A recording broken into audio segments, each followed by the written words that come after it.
महिने लागले या संपूर्ण लढ्याला आणि कोर्टाने जो आदेश दिलाय आणि आता नेमके काय भावना आहेत? गुन्हा दाखल झालाय पोलिसांविरोधात. असं मला काहीच बोलता येत नाही आता, पण मी हे सर्वात प्रथम भारतीय न्याय व्यवस्थेचे खूप आभार मानते आणि माझा विश्वास आहे की मला नक्कीच न्याय मिळेल. पण जे 3-4 महिने गेलेले आहेत मध्ये, त्याच्यामध्ये मी काय सफर केलं हे मी नाही शब्दात सांगू शकत कोणालाच. किंवा माझ्यासोबतचे जे आहेत, खूप वाईट काळ होता, खूप घाणेरडी परिस्थिती होती आणि खूप सफर केलं गेलेलं आहे. म्हणजे बेसिक जो FIRचा हक्क आहे आपल्या सगळ्यांचा, तो पण बेसिक मिळालेला नाही आणि तो बेसिक हक्क मिळवण्यासाठी आतापर्यंत एवढे 3-4 महिने आम्हाला लढावं लागलेलं आहे. अजून कायच अपेक्षा करावी मला समजत नाही. ज्या पोलिसांवर तुम्ही आरोप केले त्या पोलीस जेव्हा तुमच्या घरी आले होते त्याचं वर्तन कसं होतं?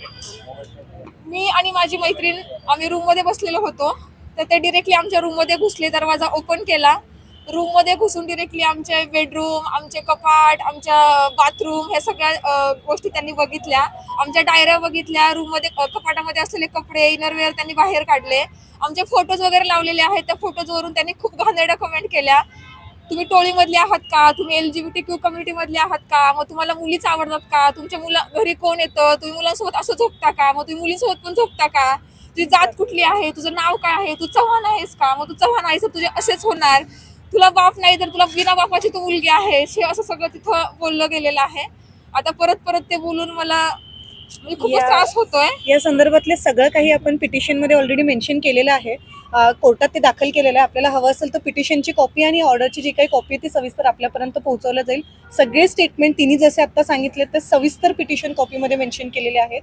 वर्ड टू वर्ड जसंच्या तसं आम्ही पण घेतलेलं आहे आणि ते साहेबांनी त्यांच्या ऑर्डरमध्ये सुद्धा घेतलेलं आहे. तर त्याचं तुम्ही आधारित नक्की घेऊ शकता. किती जणांवर गुन्हा दाखल झालाय आणि कशा पद्धतीचे करण्यात? 8 जणांच्या विरोधात FIR दाखल करण्याचा मेहरबान जिल्हा व सत्र न्यायाधीश यांचे भालेराव साहेबांच्या कोर्टाने आदेश दिलेला आहे.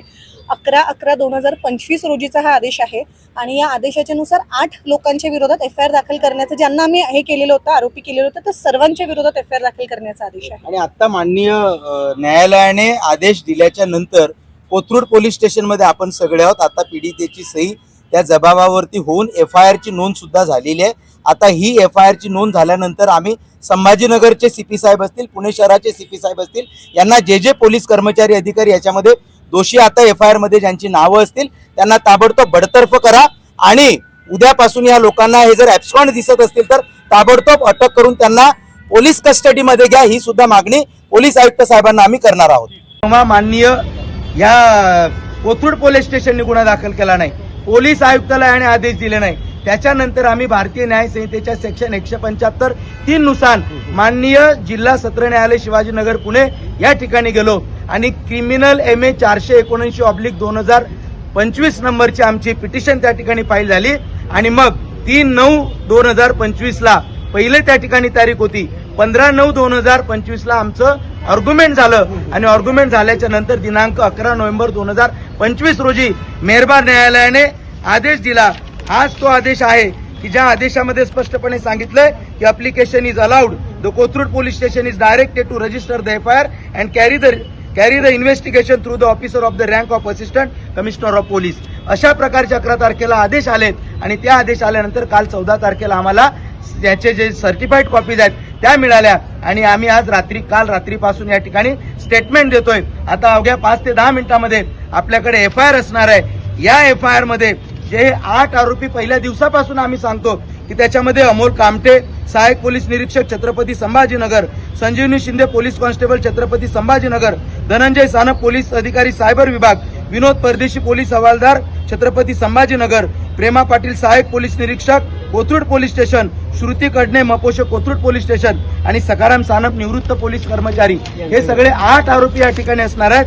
जे सेक्शन आहे त्यांच्यावर दाखल झालेले ते भारतीय न्याय संहितेचे सेक्शन 310 सबक्लॉज 2, 140 सबक्लॉज 3, 351 सबक्लॉज 3, 74 आणि 333. म्हणजे किडनॅपिंग असेल किंवा क्रिमिनल ट्रेसपास असेल किंवा डेकॉइटी असेल, विनयभंग असेल, असे सेक्शन गंभीर सेक्शन दाखल झालेले आहेत. अॅट्रॉसिटी ऍक्टचे सेक्शन 31R, 31S आणि 31W सारखे गंभीर सेक्शन अंतर्गत FIR होत आहे.